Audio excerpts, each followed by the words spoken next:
The shuttle did not glide into the docking bay of Erebos Academy.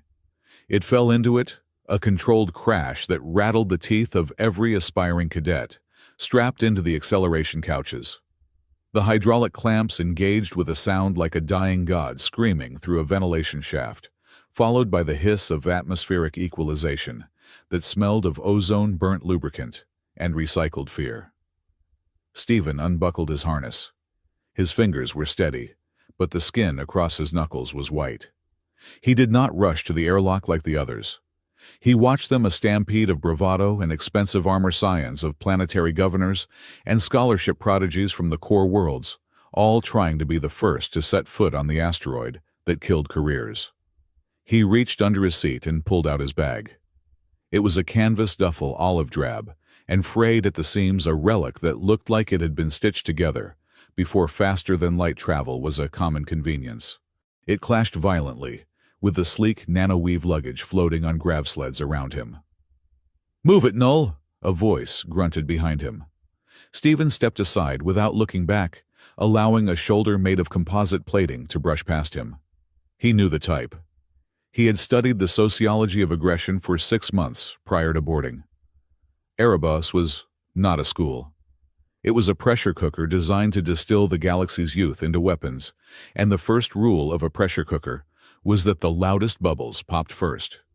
He walked out of the airlock and into the cavernous intake hangar of the Academy. Erebos was carved directly into the heart of a rogue asteroid, a hollowed-out rock spinning in the dark void between safe trade routes. The ceiling was lost in shadows, crisscrossed by gantries and support beams that looked like the ribcage of a leviathan. Stephen took a breath. The air was thinner here, kept at 85% of standard density, to encourage red blood cell production. It tasted metallic. "Welcome to Hellfresh Meat," a loudspeaker boomed, the voice crackling with static. "You are currently standing on Sector 4. You have 30 minutes to locate your barracks. If you are late, you sleep in the hallway. If you sleep in the hallway, you will be stepped on. Proceed." Stephen adjusted the strap of his canvas bag. He had no intention of sleeping in the hallway. He had a map memorized, one he had pieced together from 3 dozen fragmented public records and a leaked architectural schematic from a century ago. He moved through the crowd, a gray blur, in a sea of neon and chrome. He was average height, his frame lean to the point of appearing fragile. His hair was a nondescript brown cut, short enough to be practical, but long enough to be messy. His eyes, however, were the only thing that betrayed him. They were dark, constantly shifting, measuring distances, calculating vectors, assessing threats. They were the eyes of a man doing long division while the rest of the world was reciting poetry. He was halfway to the transit lifts when the crowd parted. It wasn't a respectful parting. It was the instinctive recoil of prey, recognizing an apex predator. A group of 5 cadets moved through the center of the walkway. They were Kitsari, a humanoid species, known for their agility and the distinct fox-like ears that twitched atop their heads. At the center of the formation walked Jessie. Stephen stopped. He had read the files, but the files did not do her justice. She moved with a liquid grace that made the heavy gravity of the station look like a suggestion rather than a law. Her hair was a vibrant, fiery crimson, matching the fur on her triangular ears. Her tail, thick and expressive, swayed behind her with a hypnotic rhythm. She wore the standard Academy flight suit, but she wore it like royal vestment. The collar popped, the sleeves rolled up to reveal forearms corded with lean muscle. This was the Fox Girl Club. The name sounded cute. The reality was a political power block that controlled the black market for extra rations and exam answers within the junior year. Jessie paused. Her ears swiveled, filtering the noise of 300 cadets to lock onto something specific. She turned her head, her golden eyes scanning the crowd until they landed on Stephen. She looked at his boots, standard issue scuffed. She looked at his face, blank, unreadable. Then she looked at the canvas bag. A smirk tugged at the corner of her lips. It was a sharp expression, showing just a hint of elongated canines. She leaned toward the girl next to her, a shorter Kitsari with gray fur named Tessa, and whispered something. Tessa laughed a short barking sound. Jesse looked back at Stephen. For a second, he felt dissected. She wasn't looking at a person. She was looking at a curiosity, a glitch in the aesthetic of the elite academy. Then, the moment passed. She dismissed him with a shrug, her tail flicking dismissively as she turned away, leading her entourage toward the VIP lifts. Stephen let out a breath he didn't realize he had been holding. Being dismissed was good. Being invisible was better. He gripped the strap of his bag tighter. He wasn't here to join clubs. He wasn't here to graduate.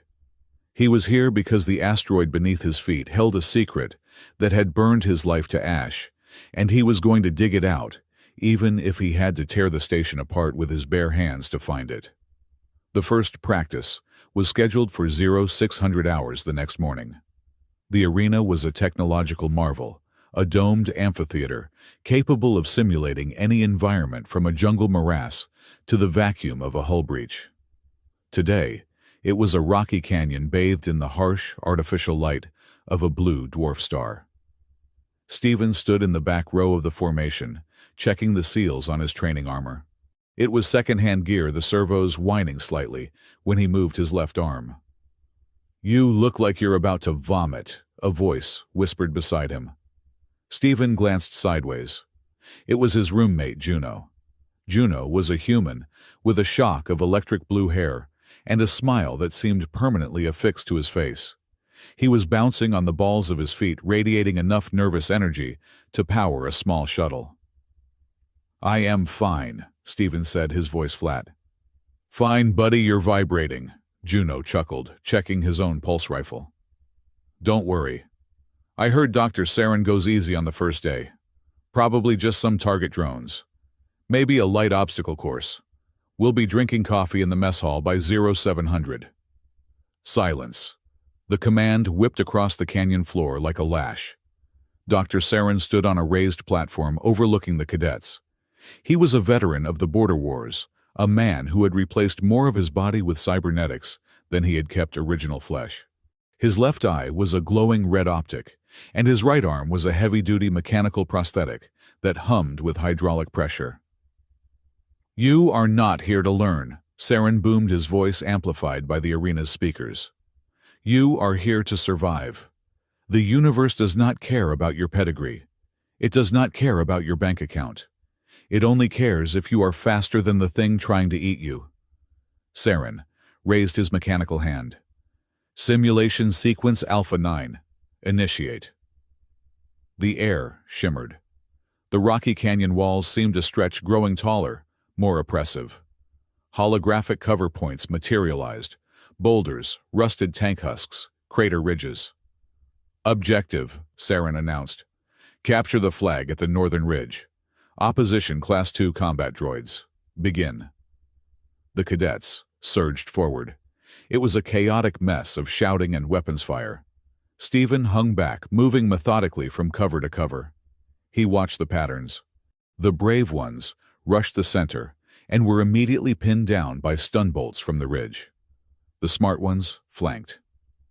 The Foxgirl Club moved as a single unit on the left flank. Jessie was a blur of motion, vaulting over a holographic barrier and firing 3 precise shots that disabled a drone nest. She was laughing, the thrill of the hunt evident in the way her ears flattened against her skull. Stephen calculated the trajectory of the incoming fire. He slid behind a rusted pillar just as a stun bolt scorched the space where his head had been. He was doing the math. If he moved to the right by 4 meters, he could flank the drone suppression team, but that would expose him to a sound tore through the arena. It wasn't a gunshot. It wasn't an explosion. It was a sound that shouldn't have existed. It was a melodic, metallic humming, a lullaby sung by grinding gears and dying fusion cores. It started low, vibrating in the floorboards, shaking the dust off the holographic rocks, and then climbed in pitch until it resonated in the teeth of every cadet in the dome. The simulation flickered. The blue sun overhead turned a sickly violet, then strobed into darkness. "Cease fire!" Dr. Saren roared, slamming his fist onto the control console. System halt. Cut the feed. The simulation did not halt. At the far end of the canyon where the virtual wall should have been the reality of the arena tore open. The holograms dissolved, revealing the cold, industrial durasteel of the station's hull. But a section of that hull, a massive blast door that was welded shut in all official schematics, began to grind open. It wasn't just a door opening. It was a maw unhinging. Darkness spilled out of the opening, not just the absence of light, but a physical heavy gloom that smelled of stagnant air and ancient grease. The metallic lullaby grew louder, a rhythmic thrum-thrum screech that sounded like a heartbeat in distress. "What is that?" Juno yelled, his humor gone. "That's not on the map." The chaos was instant. The drones, confused by the system error, began firing erratically. Cadets scrambled, diving for cover that was flickering in and out of existence. Jesse and Tessa were the closest to the anomaly. They had pushed too far forward on the flank. As the door groaned open, a vacuum draft pulled at them, not strong enough to suck them out, but strong enough to knock them off balance.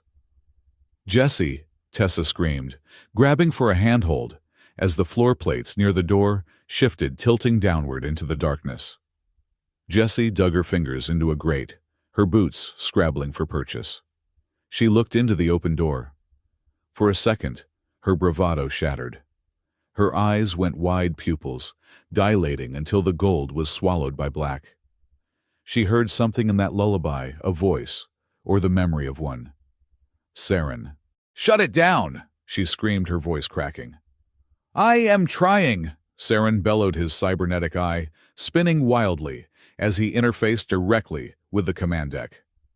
"The system is locked out. It is not responding to override codes." In the center of the arena, amidst the panic, a towering figure stepped out from behind a barrier. It was Carax. He was a saurian, a species of hulking, scaled reptilians who valued strength above all else. He was clad in heavy plate armor that cost more than Steven's entire childhood home. Carax looked at the chaos. Then he looked at the door, and finally, his gaze landed on the nearest weakling he could find to assert control over the situation. He needed to show he wasn't afraid. He needed a punching bag to steady his own nerves. He saw Steven. Steven was standing perfectly still. He wasn't running. He wasn't hiding. He was staring at the open door, his head cocked to the side, his lips moving silently. Carax stormed over, grabbing Steven by the collar of his flight suit and slamming him against the flickering hologram of a wall. "You," Carax spat his breath, smelling of raw meat. "Why are you just standing there, runt panic like the rest of them?" Steven didn't blink. He didn't even look at Carax. His eyes were fixed on the darkness beyond the blast door. The lullaby was screaming in his ears now. It was a song he knew. It was the song that had played over the comm system of his family's transport ship the night the reactor went critical. The night everyone died, except him. "Let go," Steven said. His voice was quiet, barely a whisper over the grinding metal. "You think you can order me?" Carax raised a massive scaled fist. "I will crush you into paste and tell the medics you tripped." "I said," Steven turned his gaze to Carax. For the first time, the Saurian paused. He expected fear. He expected begging. What he saw in Steven's eyes was a total absence of humanity. It was the cold, hard vacuum of space. It was a look that said, "You are a variable in an equation that I am about to solve, and you are currently equal to 0. Let go." Steven didn't strike. He didn't use a martial arts move. He simply shifted his weight. He exhaled at the exact moment the metallic lullaby hit a low, resonant note. The floor vibrated. Steven tapped his heel against the deck plate in a syncopated rhythm. Tap, tap, tap, slide. It was a code. A seismic Morse code transmitted through the soles of his boots into the sensitive haptic sensors of the arena floor. The arena listened. A sudden surge of gravity, localized entirely under Carax's feet, multiplied by 400%. The giant alien gasped as his knees buckled. He collapsed, his armor groaning under the sudden weight, pinning him to the floor like a crushed insect. He wheezed, unable to lift his head. Stephen stepped back, smoothing the collar of his suit. He hadn't touched a weapon. He hadn't thrown a punch. He had simply told the floor to be heavier. He turned back to the open door. The lullaby was reaching a crescendo. Jessie was slipping. Her grip on the grate was failing. The darkness was reaching for her. Stephen closed his eyes. He visualized the schematic of the Erebos power grid. He found the rogue frequency, the audio virus that was forcing the door open. It wasn't a glitch. It was a call. And calls could be answered. He took a deep breath, matching the timing of his inhalation to the screech of the metal. He stepped forward toward the danger. Thump, thump. Step. Screech. Pause. Whir. Step. He walked through the panic like a ghost. He reached a maintenance panel near the edge of the pit. It was locked, glowing red. Stephen didn't hack it. He didn't have a deck. He slammed his open palm against the metal casing, not in anger, but in rhythm. Bam. Bam, bam. Bam. He mimicked the acoustic handshake of the maintenance override protocol. The lullaby faltered. The rhythm broke. For a heartbeat, the arena went silent. The thing inside the darkness seemed to hesitate, confused by the response. It had expected fear. It received a counter-melody. The blast door shuddered. The gears ground in reverse. With a slam that shook the dust from the ceiling, the massive metal jaws clamped shut, sealing the darkness back into the belly of the asteroid. The lights flickered and returned to the harsh, clinical white of the gymnasium. The gravity normalized. Karax gasped, rolling onto his back, sucking in air. Silence. Absolute heavy silence. 50 cadets stared at Stephen. Dr. Saren, up on the platform, lowered his mechanical arm, his red optics zooming in on the boy with the canvas bag. Jessie pulled herself up from the grate. Her flight suit was torn at the shoulder. Her chest was heaving. Her tail was bristled to twice its normal size. She looked at the sealed door, then slowly, terrifyingly slowly, she turned her head to look at Stephen. Stephen stood by the maintenance panel. His hand was still pressed against the metal. He could feel the residual vibration dying away. His hand was trembling. Not a little shake, but a violent spasm. He snatched his hand back and shoved it into his pocket before anyone could see. He kept his face neutral, masking the nausea that was roiling in his gut. That sound. It was the same. It was the exact frequency of the reactor failure. Someone hadn't just opened a door. Someone had played a recording of his worst nightmare to unlock the station's skeleton. "Who?" Juno whispered, breaking the silence from behind a rock. "Who did that?" Jessie didn't speak. She stood up, brushing the dust from her knees. She walked toward Stephen. The Foxgirl Club fell in behind her, looking shaken but alert. She stopped 2 meters from him. She was taller than him by 3 centimeters. She leaned in, her nose wrinkling slightly as she took a scent. She wasn't smelling sweat or fear. She was smelling the ozone on his skin. "The arena," Jessie said, her voice low, raspy, but carrying clearly in the quiet room. It didn't listen to the instructors. It didn't listen to the safeguards. She tilted her head, her fox-like eyes narrowing into slits that were no longer dismissive. They were hungry, not for food, but for answers. "Why did it listen to you, nerd?" Stephen looked up. He met her gaze. He saw the intelligence behind the Predator Act. He saw that she was scared, and she hated being scared, and she would tear apart anything to make sure it didn't happen again. "It wasn't listening," Stephen lied, his voice steady, despite the thumping of his heart. "It was just a glitch. I hit the panel. Percussive maintenance." "Percussive maintenance," Jessie repeated. She glanced at Karax, who was still groaning on the floor, and then back at the blast door that had nearly swallowed her. She smiled. It wasn't the polite smile from the arrival bay. It was a smile full of teeth, sharp and dangerous. "Right," she said. "A glitch." She turned to her girls. "Let's go. Practice is obviously over." As she walked past him, her tail brushed against his arm. It was a deliberate contact, a marking. "We're going to have lunch, Stephen," she threw over her shoulder. "You're buying. And if you try to sit at the loser table again, I'll drag you to mine by your ear." Stephen stood alone in the center of the arena as the medics rushed in to check on Carax. He looked down at his pocket where his hand was still shaking. He had come to Erebus to find a killer.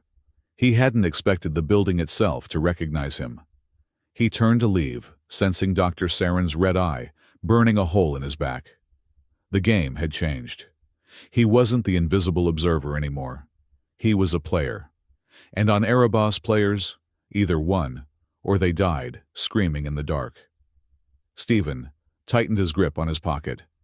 Let them look, he thought. Let them wonder. He had heard the lullaby. And next time, he would sing back. The rumor did not walk through Erebus Academy. It infected it. It moved through the ventilation shafts with the recycled air, slipped into the neural links of the cadets during sleep cycles, and settled like a heavy grease on the tables of the mess hall. The quiet one. The null. He talks to the station, and the station listens. By the time Stephen walked into the mess hall for the midday meal cycle, the atmosphere had shifted. 2 days ago, he had been invisible, a background texture to the lives of the galaxy's elite. Now, he was a variable. Eyes tracked him. The scions of high-orbit aristocracy and the scholarship street rats alike paused their conversations to watch the boy with the canvas bag navigate the serving line. Stephen kept his head down, his focus entirely on the tray in his hands. He selected a nutrient block that claimed to be chicken, but smelled like scorched insulation, and a pouch of water. He could feel the stares. They felt like laser sights, pricking at the back of his neck. He calculated the probability of a physical confrontation at 80%, likely instigated by a third year trying to prove a point. He found an empty spot at a corner table, far from the center of the room, where the social hierarchy played out its daily theater. He sat down, and a moment later, a tray slammed down opposite him. "You are trending," Juno said, sliding into the seat. The blue-haired human looked exhausted, but his grin was as fixed as ever. "I checked the local mesh. Theories range from you being a secret inspections officer to you being a cyborg with a hacking deck in your spleen. My personal favorite is that you are a ghost haunting your own body." Stephen opened his water pouch. "People are bored, Juno. It will pass." "It will not pass," Juno laughed, tearing open a packet of seasoning to sprinkle over his gray food block. "You made a blast door open by tapping on it. In a school full of people who solve problems with explosives and politics, you used rhythm. That scares them. People hate what they cannot shoot." Stephen chewed slowly. He did not want to be feared. Fear drew attention, and attention was the enemy of excavation. He needed to be boring. He needed to be the nerd who got lucky, not the anomaly who broke reality. The ambient noise of the cafeteria dropped by 20 decibels. It was a sudden, sharp silence that rippled outward from the main entrance. Jessie had arrived. She did not walk alone. The Foxgirl Club moved in a wedge formation, a phalanx of terrifying grace. They wore their flight suits with modifications that skirted the edge of regulation sleeves rolled to show forearms, collars, popped boots, polished to a mirror shine. At the point of the wedge, Jessie strode with a casual arrogance that suggested she owned the gravity plating beneath her feet. She held a tray with one hand. Her other hand rested casually on her hip. Her tail swayed behind her, a metronome counting down the patience of everyone in her path. She did not go to the VIP table in the center, the raised dais reserved for the top 10% of the class. She turned. She changed her vector. "Incoming," Juno whispered, his smile faltering for a fraction of a second. "Do not make eye contact. Maybe she will think we are furniture." Stephen did not look up, but he tracked her approach by the sound of her boots. Heel toe, heel toe. Light steps balanced weight forward. She was ready to move in any direction instantly. The boots stopped next to his table. "Is this seat taken?" Jessie asked. Her voice was light, sweet, and absolutely laced with arsenic. Stephen looked up. Jessie was looming over him, her golden eyes boring into his skull. Behind her, Tessa stood with arms crossed, looking at Stephen like he was a stain on the carpet that needed chemical removal. "It is a free academy," Stephen said. Jessie placed her tray down next to his and sat. The rest of the club took the surrounding seats, effectively walling Stephen and Juno in. The message was clear to the rest of the room. "This is our prey. Back off." Jessie picked up a fork and twirled it. She didn't look at her food. She looked at Stephen. "So," she began, her tone conversational, but loud enough for the nearby tables to hear. "I have been reviewing the footage from yesterday. 0600 hours. Sector 4 arena. You did not use a keypad. You did not use a localized hack. You hummed." "I have good pitch," Stephen said, taking another bite of the gray block. "Good pitch," Jessie repeated, testing the words. She leaned in closer. The scent of her, something sharp like citrus and ozone, filled Stephen's personal space. "My father pays 12,000 credits a semester for me to be here. The instructors tell us that the station is a fortress, impenetrable and secure. And yet the quiet new nerd walks in, taps his foot, and the fortress rolls over like a puppy wanting a belly rub." She smiled, and it was the smile of a predator toying with a mouse. "Tell me, Stephen, how do you talk to walls?" Stephen stopped chewing. He looked at her. He saw past the bravado. He saw the tension in her shoulders. She wasn't just bullying him. She was terrified. If the station was vulnerable, she was vulnerable. Control was the only thing that mattered to people like her. "I listen," Stephen said softly. "Most people only hear what they want to hear. The station creates noise. Engines life support gravity generators. It is a rhythm. If you find the offbeat, you can interrupt the measure." Jessie stared at him. The answer was technical, nonsensical, and yet it sounded true. She blinked, and for a second the mask slipped. She looked genuinely intrigued. Then she threw her head back and laughed. It was a loud, clear sound, devoid of the usual malice. "He listens to the walls," Jessie announced to the room. "Hear that, everyone? We are wasting money on ammo. We should just bring tuning forks to the warfront." Laughter rippled through the mess hall, breaking the tension. It was dismissive laughter. Jessie had turned him from a threat into a joke. Juno, sensing the shift, jumped in. "Hey, do not knock it until you try it. I once hummed at a vending machine and it gave me 2 sodas. Though that might have been because I kicked it simultaneously." Jessie chuckled, looking at Juno with mild amusement. "You keep your pet entertaining, Stephen. That is good. Entertainment is a survival trait." She stood up, grabbing an apple from her tray. She hadn't touched anything else.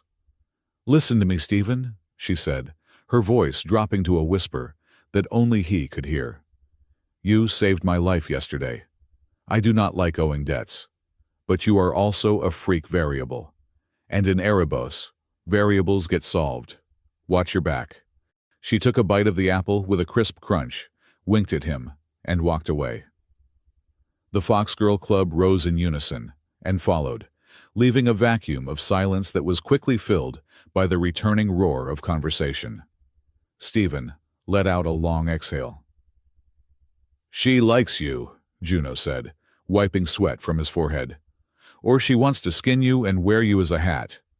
With Kitsari, the difference is subtle." The reprieve did not last. The faculty of Erebos Academy did not believe in coincidence, and they certainly did not believe in wasted data. Dr. Saren stood at the front of the tactical briefing room 3 days later. The holographic display behind him showed the roster for the upcoming live fire exercises. "Adaptability," Saren rasped his mechanical arm, whirring as he gestured. "It is the only virtue that matters in the void. You get comfortable with your squad, you get sloppy. You rely on the same person to cover your 6. You die when they are not there." He tapped the console. The roster shuffled. "New squad assignments effective immediately. Squad Alpha Cadet Carax, Cadet Vane, Cadet Lyra." Carax, sitting in the front row, grunted in approval. He had been given 2 heavy weapons specialists, a brute force squad. Squad Epsilon, Saren continued his red eye, sweeping the room until it landed on the back row. Cadet Jesse, Cadet Tessa, Cadet Juno, and Cadet Stephen. The silence in the room was instant and absolute. Jessie stiffened in her seat, her ears flattened against her skull. To put the leader of the Foxgirl Club in the same unit as the freak variable and his comedic sidekick was not just an assignment. It was an experiment. Saren was putting the fox in the cage with the mystery to see what would happen. "Doctor," Jessie spoke up, her voice cold, "my synergy scores with Tessa are in the 99th percentile. Diluting that efficiency with untested elements seems counterproductive to the Academy's metrics." "The Academy's metrics are none of your concern, Cadet," Saren snapped. "Your concern is that your synergy failed to detect a hull breach simulation last week until the door was already opening.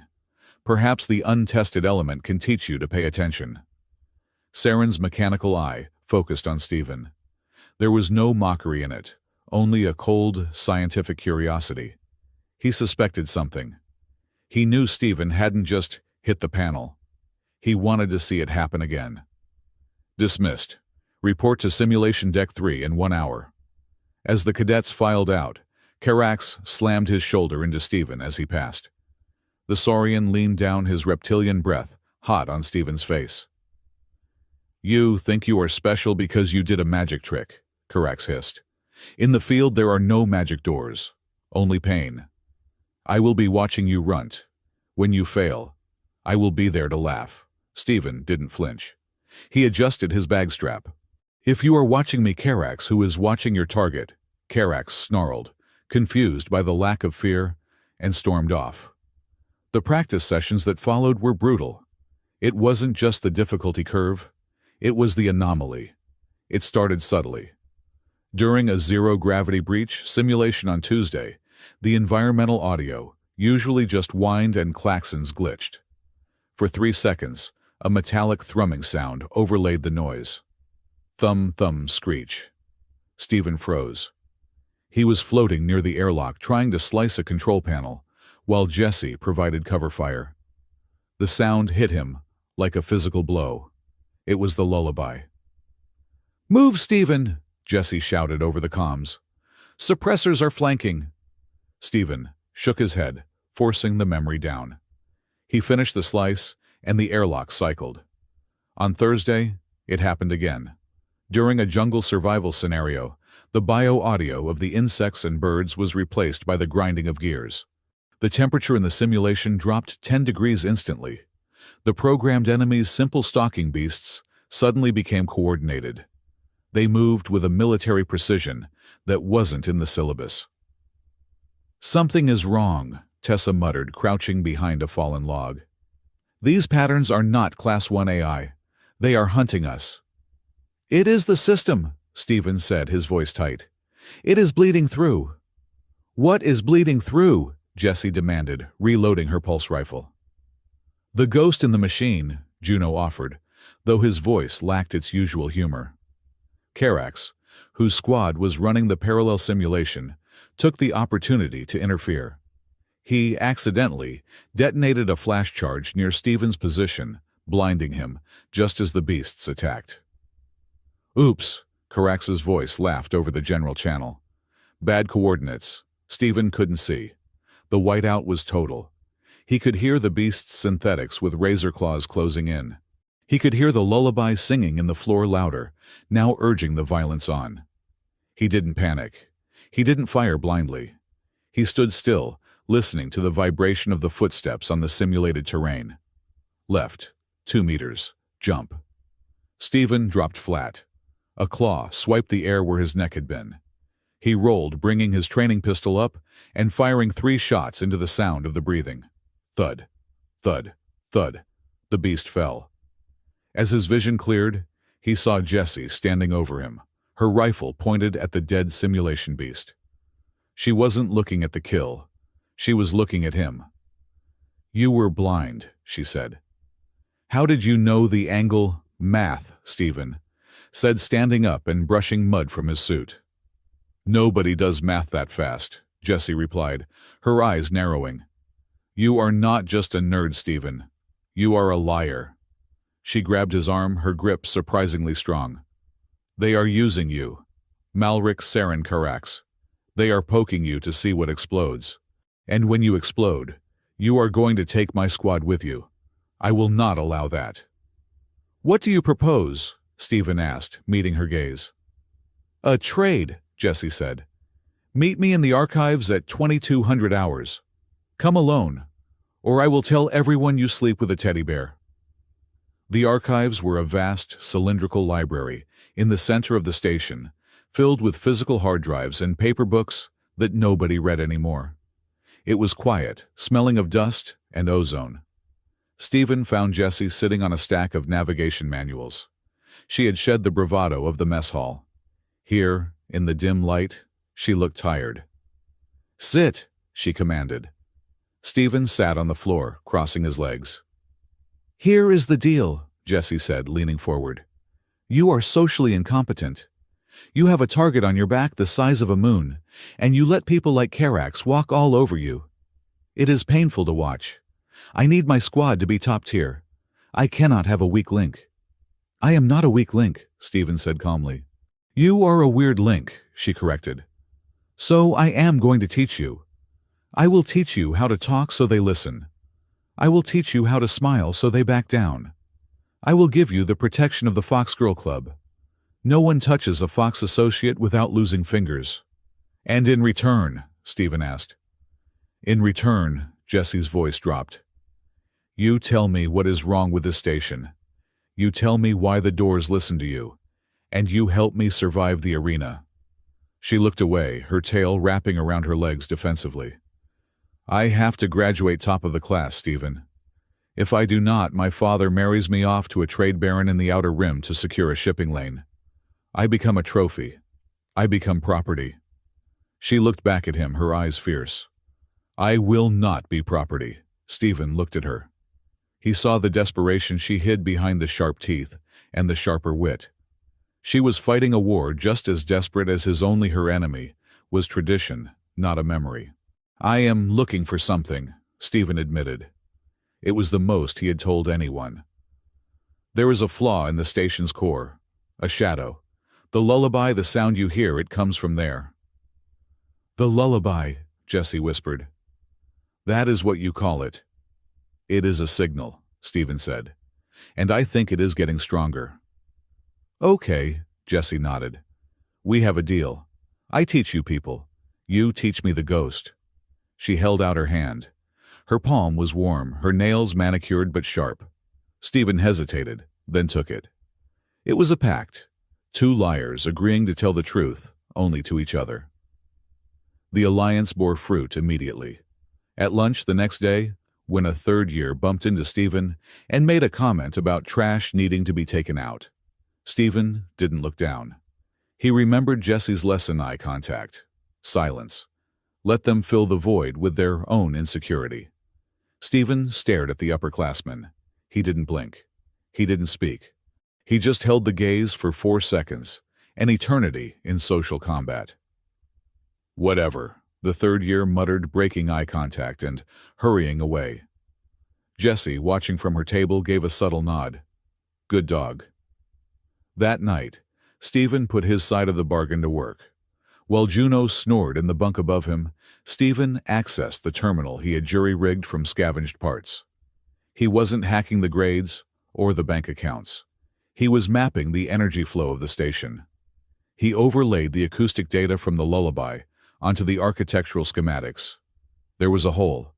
Directly beneath the main arena floor, between the waste recycling level and the reactor shielding, there was a black box. The schematics said it was solid rock, but the energy readings showed massive power draw, enough to run a city flowing into that rock, and the acoustic vibrations originated from there. A data void, Stephen whispered to himself. They wiped it from the map. He zoomed in. The power cables leading to the void were old, pre-Academy old. They matched the signatures of the warships from the Forgotten War.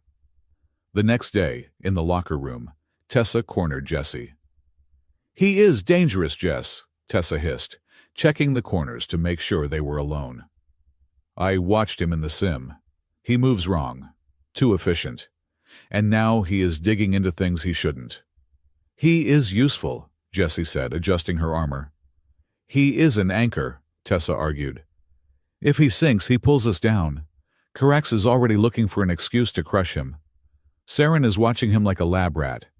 Why are we getting involved? Jessie paused. She looked at her reflection in the locker mirror. She saw the girl who was terrified of becoming a shipping lane bargaining chip. Because Tessa, Jessie said softly, rats know how to find the way out of the maze. And Stephen, I think he knows that this whole academy is a trap. That is paranoid, Tessa said. Is it? Jessie turned. Or is it just what we are too scared to admit? The climax of the week was a Category 5 practice. The scenario, a crumbling orbital platform falling into a gas giant. Gravity was shifting, debris was flying, and the atmosphere was toxic. Squad Epsilon was pinned down on a swaying gantry. Karax's squad was on the parallel bridge, supposedly providing covering fire, but Karax was deliberately shooting wide, letting the enemy drones swarm Stephen's position. Karax, adjust your fire! Jessie screamed into the comms. Cannot comply, Karax laughed. Too much interference, deal with it, Princess. A drone, a heavy combat model with a rotary blade, landed on the gantry 5 meters from Stephen. It screeched, the mechanical sound merging with the lullaby that was now thumping rhythmically through the metal of the bridge. The sound triggered Stephen. Flashback, fire, the scream of tearing metal, the smell of burning flesh. The drone lunged. Stephen didn't think.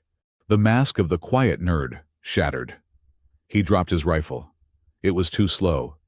He stepped inside the drone's reach. It was a move that required suicidal timing. He grabbed the drone's primary hydraulic piston with his bare hand, using the momentum of its own strike to pivot.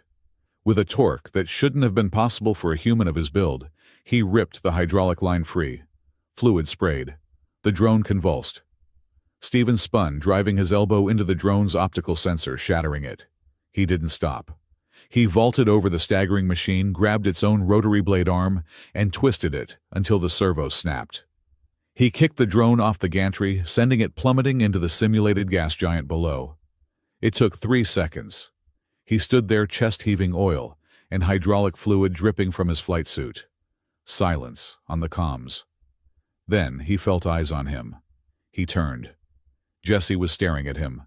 She wasn't looking at the dead drone. She was looking at his stance. His feet were planted in a perfect CQC close-quarters combat form. His hands were raised in a guard that was taught only to elite shock troopers. Stephen realized his mistake. He immediately slumped his shoulders, trying to look panicked, trying to look like he had just flailed and gotten lucky. I panicked, Stephen stammered into the comms. I just grabbed something. Jessie didn't buy it. Her eyes were wide shock, warring with calculation. She had seen the tiger beneath the skin of the sheep. Regroup, she said, her voice shaking slightly. Practice is over. We extracted the objective. Karax from the other bridge was silent. He hadn't seen the details through the smoke, but he had seen the drone fall. He knew the nerd hadn't just tripped. Later that evening, Stephen sat alone in his dorm room. Juno was out at a party, celebrating the survival of the week. Stephen stared at his hands. They were bruised. He was losing control. The lullaby was provoking him, forcing him to reveal his training. It was baiting him. His datapad chimed. A single encrypted text message. No sender ID. Stephen opened it. If you want revenge, stop playing with the doors. Dig down. Stephen stared at the screen. The text vanished after 5 seconds, deleting itself from the memory core. Dig down, he whispered. Someone knew. Someone knew about his family. Someone knew why he was really here. And that someone was likely watching him right now. He deleted the log of the message, even though it was already gone. His hand formed a fist, squeezing, until the knuckles turned white, until the nails dug into his palm. He wasn't going to run. He wasn't going to hide. He was going to bring a shovel. The Fox Girl Club did not meet in a cafeteria corner or a study hall. They met in the structural void behind the ventilation exchange of Sector 7, a space that did not exist on the public blueprints of Erebos Academy. Jessie led the way, her tail swishing, with a rhythm that was half arrogance and half invitation. Stephen followed, stepping over thick bundles of optical cabling that pulsed with the blue light of data transfer. "Welcome to the den," Jessie said, swiping a keycard against a rusted panel. The heavy door hissed open, revealing a room that was a stark contrast to the industrial grimness of the hallway. It was lined with plush, scavenged furniture and illuminated by soft amber mood lighting. But what caught Stephen's eye was not the comfort. It was the wall of monitors. Dozens of screens flickered, with live feeds from the mess hall, the training decks, and even the faculty corridors. "You are spying on the administration," Stephen observed, his voice flat. "We are monitoring the ecosystem," a Kitsari girl, named Rena, corrected from a swivel chair. She was sharpening a combat knife with a whetstone. "Prey gets eaten. Observers survive. Which are you, human?" Stephen looked around the room. There were 6 of them, the core of the club. They were looking at him with a mixture of amusement and suspicion. This was not a social gathering. This was a threat assessment. "I am the one Jessie invited," Stephen replied, "which usually makes me the entertainment or the bait." Tessa, leaning against a server rack, snorted. "He is self-aware. That is rare for a scholarship case." "Sit," Jessie commanded, pointing to a chair in the center of the room. It looked suspiciously like an interrogation chair, though someone had thrown a floral cushion on it. Stephen sat. He placed his hands on his knees. He looked like a student waiting for a scolding, but his eyes were already cataloging the server specs. Custom cooling loops, high-frequency receivers. They are intercepting encrypted comms. "So," Tessa began, circling him, "Jessie says you can talk to the station. She says you made a blast door respect you. We think you are just a tech savant with a hidden deck. Prove us wrong." "I cannot prove a negative," Stephen said. "If I say I do not have a deck and you do not find a deck, you will just assume I hid it very well." "Smart mouth," Rena muttered. "I like him. Can we keep him?" "He is not a pet," Jessie said, walking over to pour herself a drink of synthetic juice. "He is a consultant. Stephen, tell them what you told me about the energy grid." Stephen looked at the monitors. "Your surveillance is impressive, but you are blind to the sublevels. You are watching the people, but you are ignoring the pulse of the station. Sector 9 draws 40% more power than it should. The cooling vents in the north quadrant vibrate at a frequency that suggests heavy machinery is running 24 hours a day, yet the official log says that sector is abandoned storage." The room went silent. Rena stopped sharpening her knife. "How do you know that?" Tessa asked, her skepticism cracking. "I count the vibrations in the floor plates when I walk," Stephen said simply. "And I listen to the air recyclers. The station is breathing hard. It is exerting itself. Something down there is hungry." Jessie leaned against the console, her golden eyes fixed on him. "See, I told you he was useful. Weird, but useful." "You are describing a ghost," Tessa argued, "or a secret weapon." "I am describing a power draw," Stephen corrected. "Physics does not believe in ghosts. It only believes in energy in and energy out. And right now, Erebos is eating a lot of energy." Tessa narrowed her eyes. "You are funny, human. In a dry, painful sort of way. Like sand in a ration block." "Thank you," Stephen said. "I aim for texture." A few of the girls chuckled. The tension in the room broke. Stephen hadn't tried to impress them with bravado. He had out-nerded them. "All right," Jessie said, clapping her hands. "Initiation over. We have a live fire exercise in 2 hours. And according to the roster, Saren posted, they are throwing the kitchen sink at us. Stephen, you are with me. Tessa, you are on Overwatch. Let us show the Academy that foxes bite back." The simulation deck was set to urban ruin.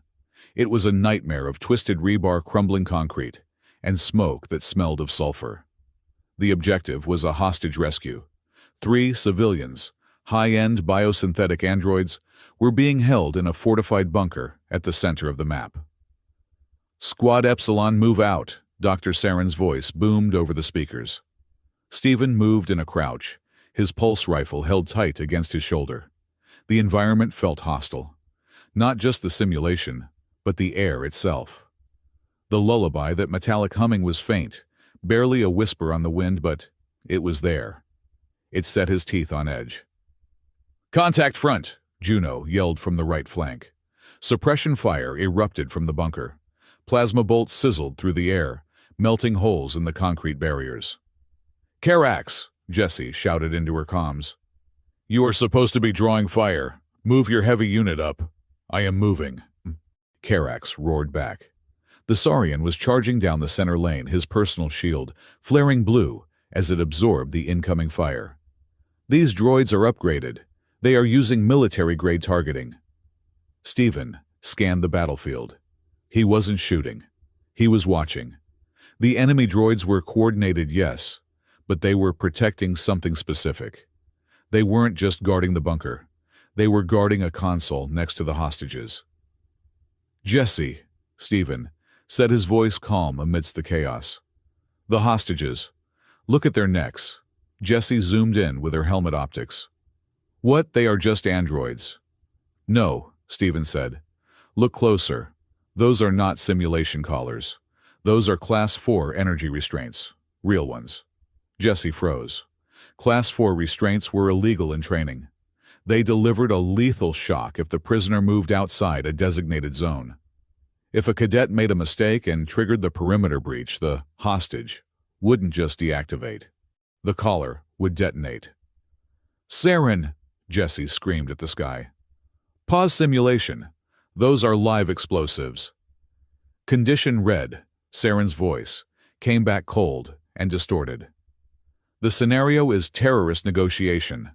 The threat is real. Adapt or fail. If you trigger the collars, the grade is 0, and the repair bill comes out of your tuition." "He is insane," Juno breathed. "He is actually insane." "He is testing our ethics," Stephen said. "Or he is testing how much we are willing to lose." Carax was getting pinned down. His shield was failing. "I cannot hold this. I am going to breach the door." "No," Stephen ordered. It wasn't a suggestion. It was a command that cut through the noise like a knife. Carax paused, confused by the authority in the nerd's voice. "What?" "If you breach, the vibration triggers the collars," Stephen said rapidly. "We do not storm. We dissect." Stephen stood up. He didn't fire. He began to tap on his comms unit, sending a rhythmic interference pattern over the squad channel. "Juno, throw a smoke grenade at coordinates 3-3. Tessa, fire a single shot at the ventilation duct on the roof, count of 4. Carax, drop your shield and play dead." "Play dead," Carax sputtered. "I am a warrior of the Hall. Do it or you kill the hostages," Stephen snapped. "Trust the math, you giant lizard." There was a second of hesitation. Then the squad moved as one. Juno threw the smoke. Poof. A gray cloud obscured the sensors of the enemy droids. Tessa fired. Bang. The ventilation cover clattered down, creating a noise distraction on the roof. Carax dropped to his knees and slumped over, his energy signature fading as he powered down his suit.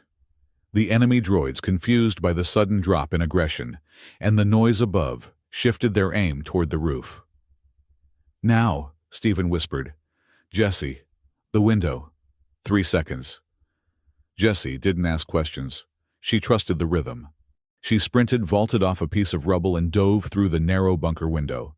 She landed in a roll, coming up behind the droids. Zap, zap, zap. 3 precision shots to the CPU cores. The droids slumped. Stephen ran to the door. He didn't kick it. He placed his hands on the locking mechanism.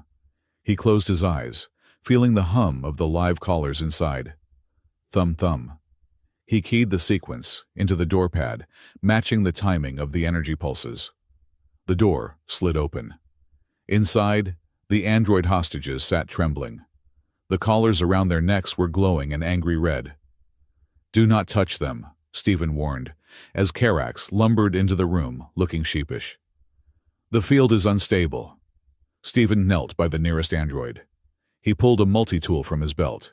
His hands were steady, but sweat beaded on his forehead. This wasn't a simulation anymore.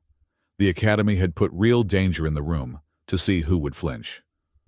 "Carax," Stephen said softly. "Hold the magnetic lock. Here. Do not shake. If you shake, we all fry." Carax looked at the small human. He looked at the deadly collar. He swallowed his pride. The massive Saurian knelt down, his armored fingers, gently holding the mechanism. "I have it," Carax grunted. Stephen worked. He bypassed the trigger, cut the power feed, and removed the detonator. Click. The collar fell off. "Clear," Stephen exhaled. The simulation ended. The urban ruin dissolved into pixels, leaving them standing in the cold metal arena. The androids deactivated. Silence hung heavy over the squad. Carax stood up. He looked at his hands, then he looked at Stephen. For the first time there was no sneer. There was confusion, and beneath that, a grudging respect. He had been a tool in Stephen's hand, and it had worked. "You," Carax rumbled. "You commanded well, for a soft skin." "You hold still well," Stephen replied, packing his tool. "For a tank." Jessie watched them. She saw the shift. Stephen hadn't just won the game. He had rewritten the rules of the team. But she also saw something else. As the simulation faded, the lullaby had spiked. Just for a second, and Stephen had flinched. His eyes had gone wide, filled with a horror that had nothing to do with the game. "What did you hear?" Jessie cornered him an hour later. They were in the corridor leading to the dorms. The adrenaline had faded, leaving a dull ache in their muscles. Stephen stopped walking. He didn't turn to face her. "I do not know what you mean." "Do not lie to me, Stephen," Jessie said, stepping in front of him. "In the bunker, before the simulation ended, you froze. Your pupils dilated. You heard it again. The song." Stephen looked at her. He looked tired. The mask of the calm, calculating nerd was slipping. "It is getting louder, Jessie. It is not just a recording. It is aware." "Aware of what of me?" Stephen whispered. "It knows I am here. It is calling." "Why?" Jessie demanded. "Why you—" Stephen leaned back against the wall, sliding down until he was sitting on the floor. He looked small. "Because I am the only one who remembers the tune. Everyone else who heard it is dead." Jessie sat down next to him. She didn't touch him, but she stayed close. "The tragedy. Your family." Stephen nodded. "It was not an accident. A reactor does not just decide to sing before it explodes. It was a weapon, a frequency weapon. It drives the core to critical mass while paralyzing the crew with audio-induced hallucinations." He looked at his hands. "I survived because I was in the soundproof maintenance pod. I watched them die, Jessie, and I heard that sound over the comms. And now I hear it here, under the floor of the finest academy in the galaxy." "If you stop," Jessie said softly. "If you leave." "If I stop," Stephen interrupted, his voice hardening, "someone else will die. Malric is using it. He is trying to harness it. If he activates that core fully, this whole station becomes a bomb." Jessie looked at him. She saw the burden he was carrying. It wasn't just revenge. It was protection. He was trying to save the very people who mocked him. "You are an idiot," Jessie said, but there was no bite in it. "A brave, stupid idiot." Later that night, the station was asleep. Or as asleep as a military fortress ever got. Stephen could not sleep. He wandered up to the observation deck on level 12. It was a small balcony, usually deserted, overlooking the vast crimson nebula that Erebos orbited. The red light bathed the metal railing in the color of dried blood. It was beautiful and terrifying. He heard the door hiss open behind him. He didn't need to turn. He knew the step pattern. Heel toe. Light. Jessie walked up to the railing and stood beside him. She wasn't wearing her armor. She was in a simple gray tunic, her red hair loose. She looked less like a warrior, and more like a girl looking for a place to hide. "You follow me," Stephen said. "I keep an eye on my assets," Jessie replied, looking out at the stars. "And you looked like you were going to jump." "I was calculating the trajectory," Stephen joked weakly. "Terminal velocity is fascinating." "Shut up," Jessie smiled. They stood in silence for a long moment. The nebula swirled a cosmic storm of gas and dust. "I hate this view," Jessie admitted suddenly. "Why?" "Because it is vast," she said.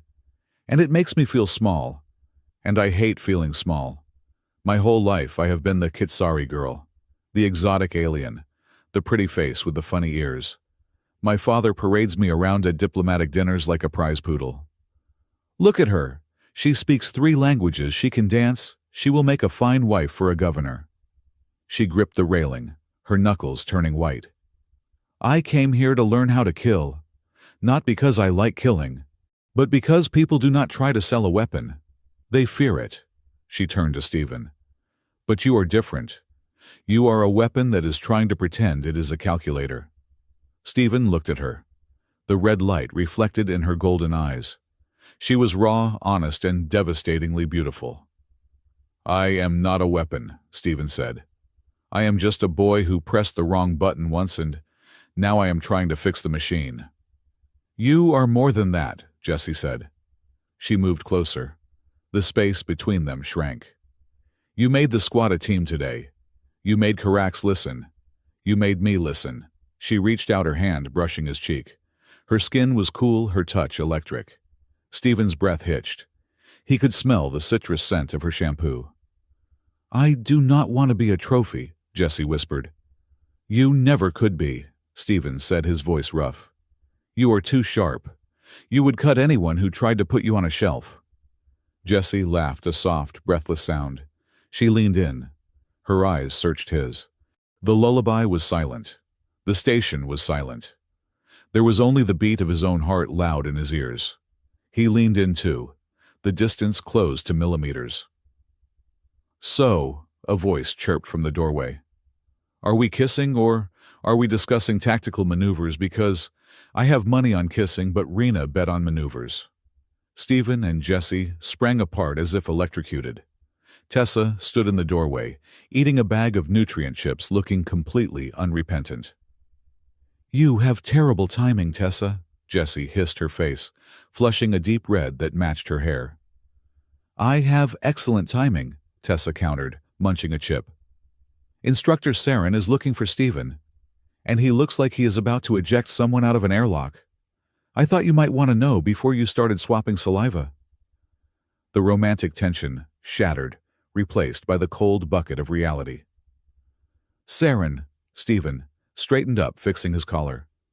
"He is in his office," Tessa said. "He sent a private ping, code black." Stephen exchanged a look with Jessie. Code black was not a reprimand. It was a warning of imminent danger.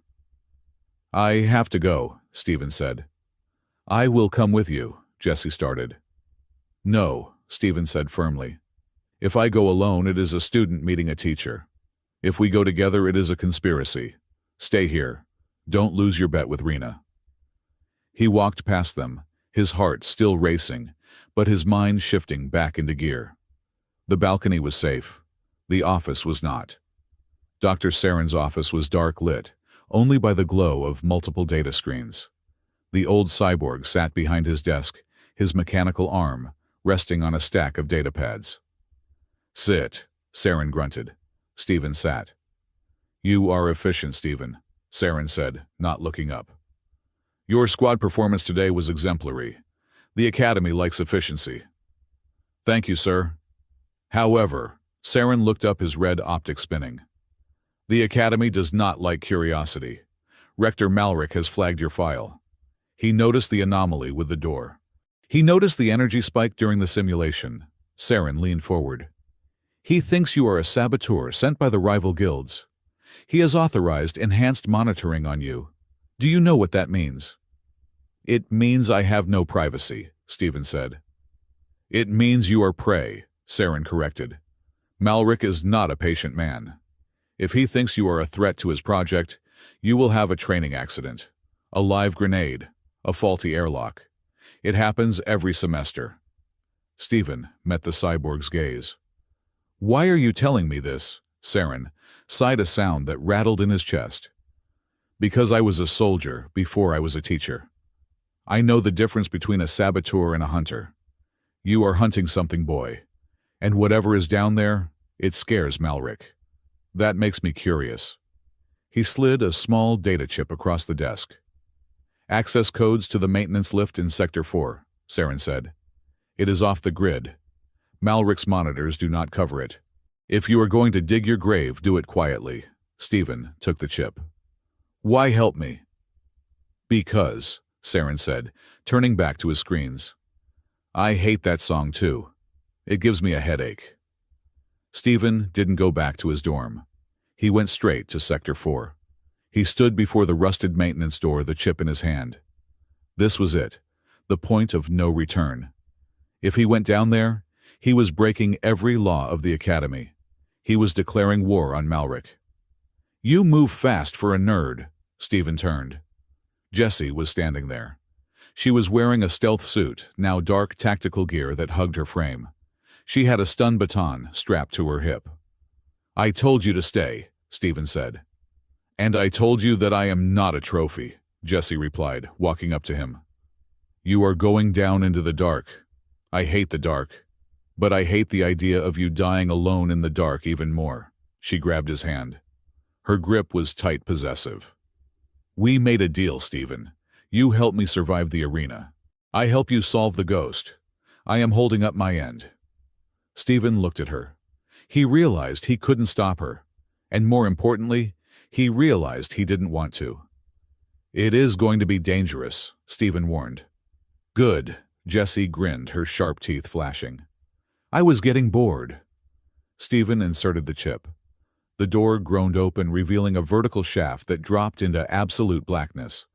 From the depths, the sound rose up to meet them. Thump-thump screech. It wasn't a whisper anymore. It was a roar. It sounded like a choir of metal voices screaming in unison. Stephen felt the vibration in his bones. He felt the fear clawing at his throat. But then, he felt Jessie's hand in his, solid and warm. "Ready?" Jessie asked, her voice steady. "No," Stephen said honestly. "Let us go." They stepped into the lift and the darkness swallowed them whole. The lullaby swelled, welcoming them home. The elevator shaft did not end in a floor. It ended in a tomb of vibration. Stephen and Jessie stepped out into a space that the blueprints of Erebos Academy claimed was solid bedrock. It was not bedrock.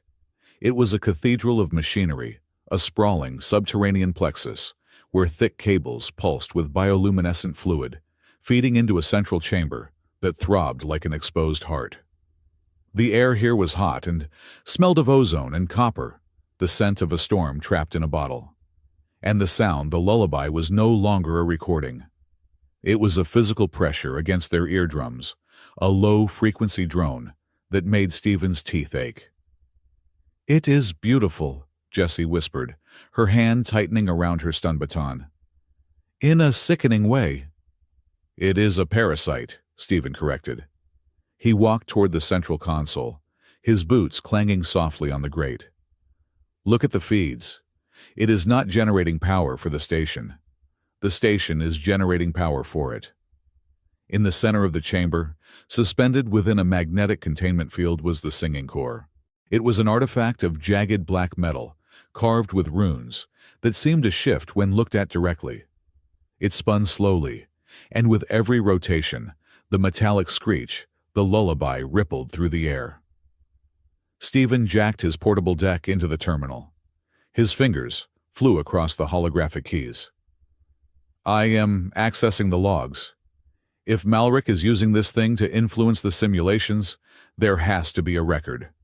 The screen flickered, cascading data in green and red. Stephen's eyes widened. "Jessie, look at this." She leaned over his shoulder.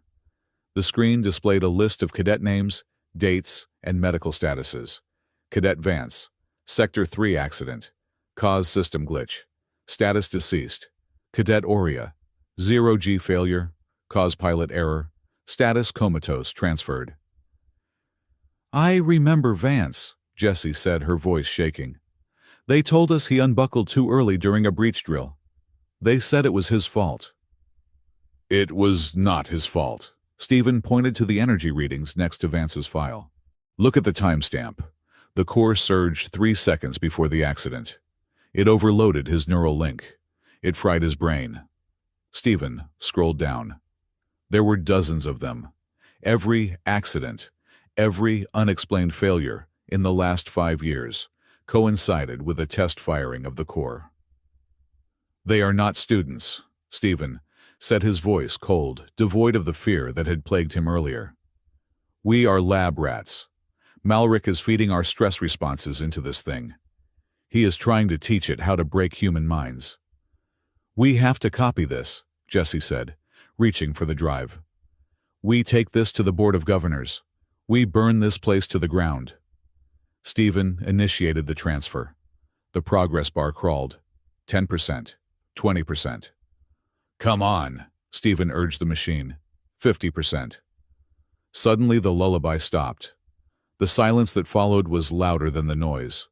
The spinning core froze. The lights in the chamber turned from amber to a harsh, accusing red. "Unauthorized access detected," a pleasant, synthetic voice announced. "Security protocol containment." The elevator doors behind them slammed shut. The blast shutters on the ventilation shafts crashed down. "It is a trap," Jessie hissed, spinning around, baton raised. From the shadows on the far side of the chamber, a slow clap echoed. Rector Malric stepped into the light. He was a tall man, immaculate in his dress uniform, his silver hair swept back. He did not look like a mad scientist. He looked like a disappointed father. He was flanked by 4 security drones, heavy combat models with Gatling arms. "I expected you sooner, Stephen," Malric said, his voice smooth. "You have a predictable habit of looking where you are not wanted." Stephen pulled the drive even though the download was only halfway done. "You killed them. Vance, Aurea, my parents." Malric raised an eyebrow. "Your parents were collateral damage of a necessary field test. A tragedy, yes, but progress requires sacrifice. As for the cadets, they were weak data points. The core requires resilience. It requires struggle to calibrate." He looked at Jessie. "And you, Miss Vane. I am disappointed. You come from a good family. You have a bright future. Why throw it away for a scholarship charity case who is clearly mentally unstable?" "He is not unstable," Jessie spat, her ears flattened. "He is the only one seeing the truth." "Is he?" Malric tapped his wrist console. Suddenly, the monitors around them changed. They didn't show the casualty logs anymore. They showed video footage of Stephen tampering with the arena doors. Footage of Stephen hacking the mess hall lights. Footage that had been doctored to make him look like he was planting viruses, not fixing them. "Sabotage," Malric declared. "A bitter orphan radicalized by grief trying to destroy the institution that gave him a chance. That is the story the galaxy will hear.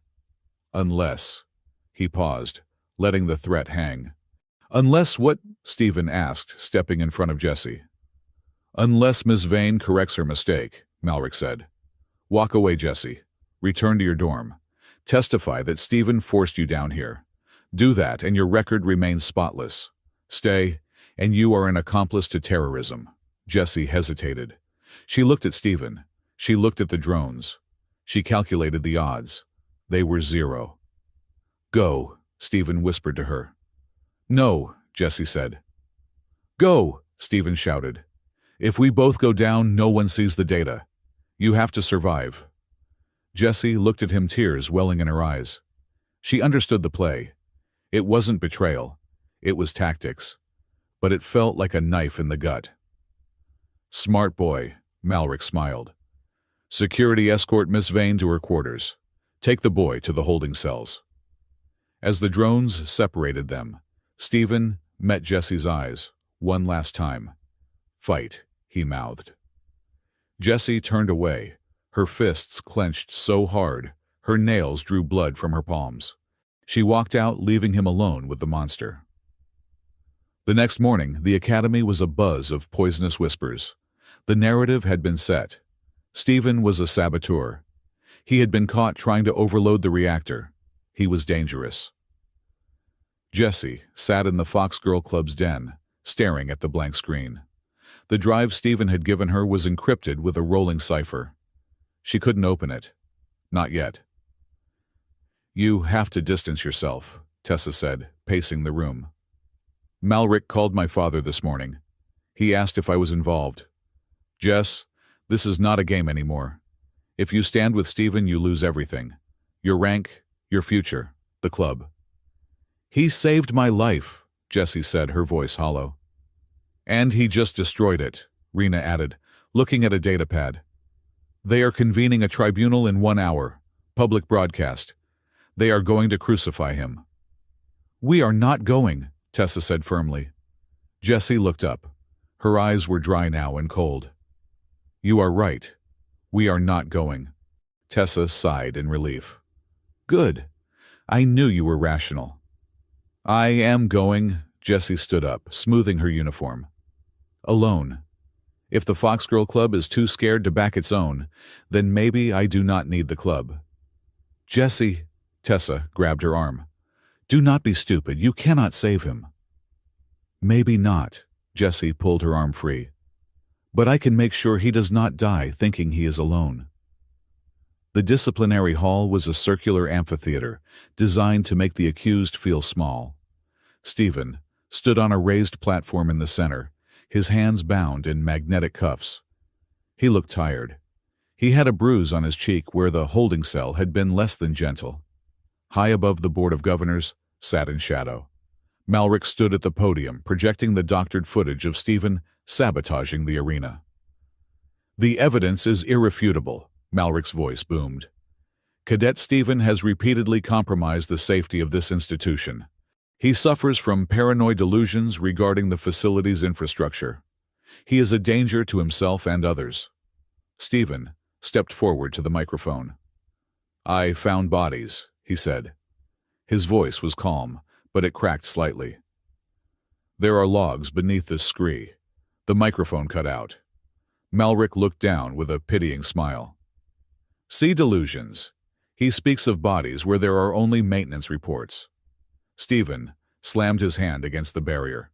He shouted, but the soundproofing of the pod swallowed his voice. He was screaming in a vacuum.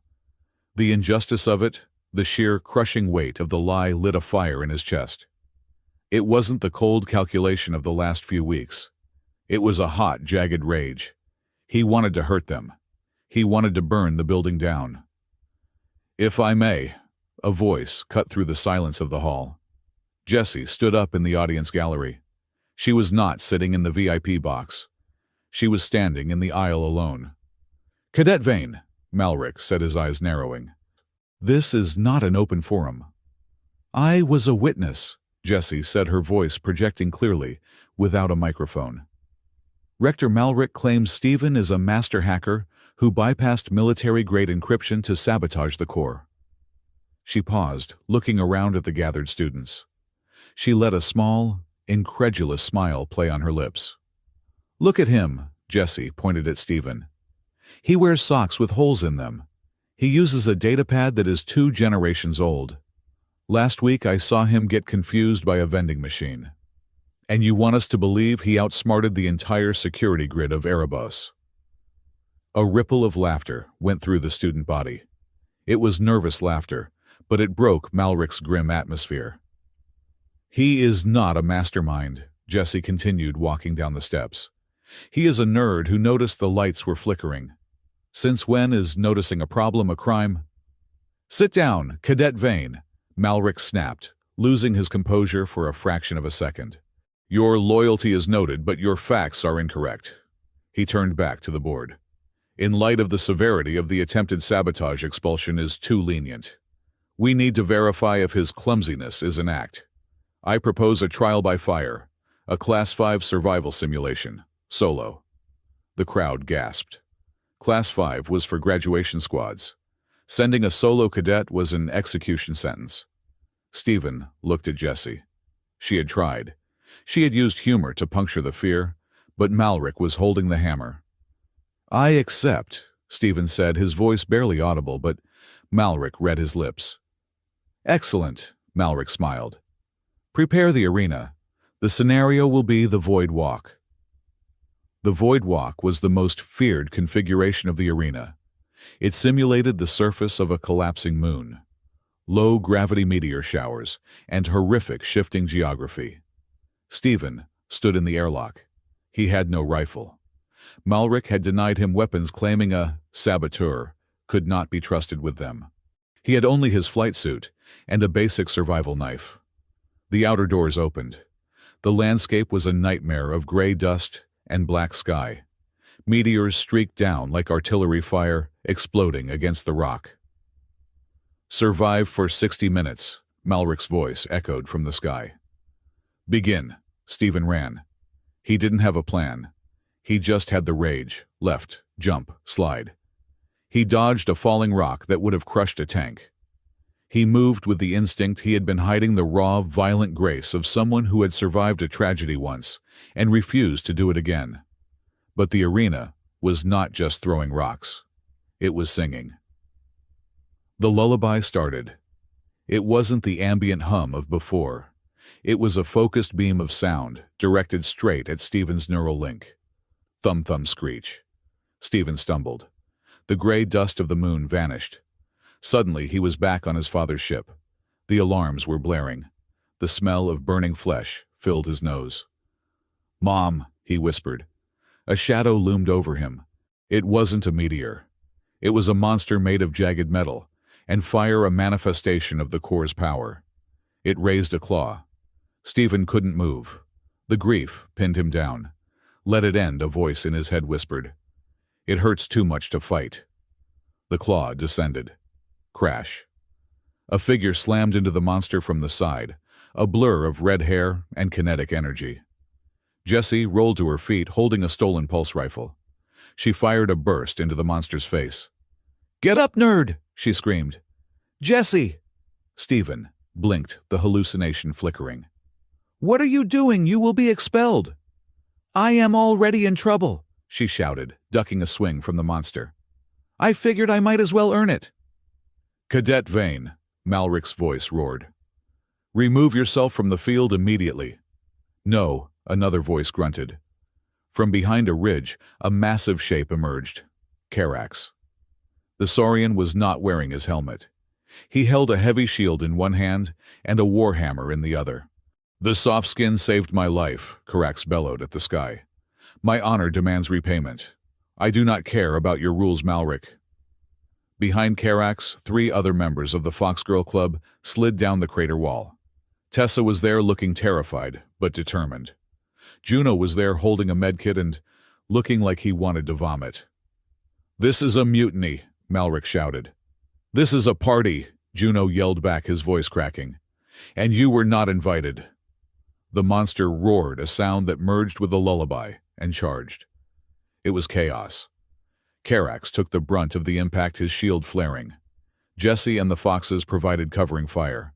But the monster was regenerating. The core was feeding it infinite energy. And the lullaby was getting louder. It hit them all. Carax dropped to his knees, clutching his head. "I am weak," he sobbed. "I am nothing." The big alien was hallucinating his own failure. Tessa curled into a ball, screaming about being alone in the dark. Stephen felt the darkness closing in again. He saw his mother burning. He felt the heat. He fell backward, the knife slipping from his hand. "It is my fault. I pressed the button. I killed them." He closed his eyes, waiting for the fire to take him. A hand grabbed his collar, hard. He was yanked upward. "Hey!" Jessie slapped him across the face. It wasn't a movie slap, it hurt. "Look at me." Stephen opened his eyes. Jessie was there. Her nose was bleeding. Her eyes were wild. I did not throw away my future for you to lie here and feel sorry for yourself, she yelled over the screeching metal. If you die because of internal drama, I will be so angry. I will drag you back from hell just to kill you again. Scold me, Stephen blinked. Scold you whatever, Jesse shook him. Listen to the rhythm, Stephen. You said you could talk to it. So talk to it. Tell it to shut up. Stephen looked past her. He saw his friends, his team breaking down under the psychic assault. He saw Carax weeping. He saw Juno staring blankly at the sky. The rage returned. But it wasn't the hot, chaotic rage of the tribunal. It was cold. It was precise. It was the absolute refusal to be a victim. Stephen stood up. He pushed the pain aside. He focused on the sound. The screech, thum-thum. He didn't fight the monster. He fought the song. He closed his eyes and began to tap his foot.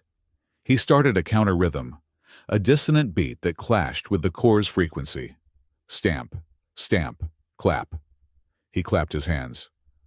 Juno, Stephen shouted. Give me a beat. Juno, snapping out of his daze at the sound of his name, instinctively started banging his medkit against his leg. Carax, Stephen commanded. Shield bash on my mark. Stephen conducted the battlefield. He wove the sounds of the fight, the rifle shots. The shield impacts the shouting into a chaotic harmony that disrupted the lullaby's perfection. The monster faltered. Its form flickered. Now! Stephen screamed. Jesse fired a charged shot into the monster's chest. Carax slammed his hammer down. The monster exploded into a shower of harmless pixels. The lullaby cut out with a whine of feedback. Silence fell over the void walk. The simulation ended. The gray moon vanished. They were back in the arena. Malric stood on the observation deck looking down. He wasn't angry. He was smiling. Simulation complete, the computer announced.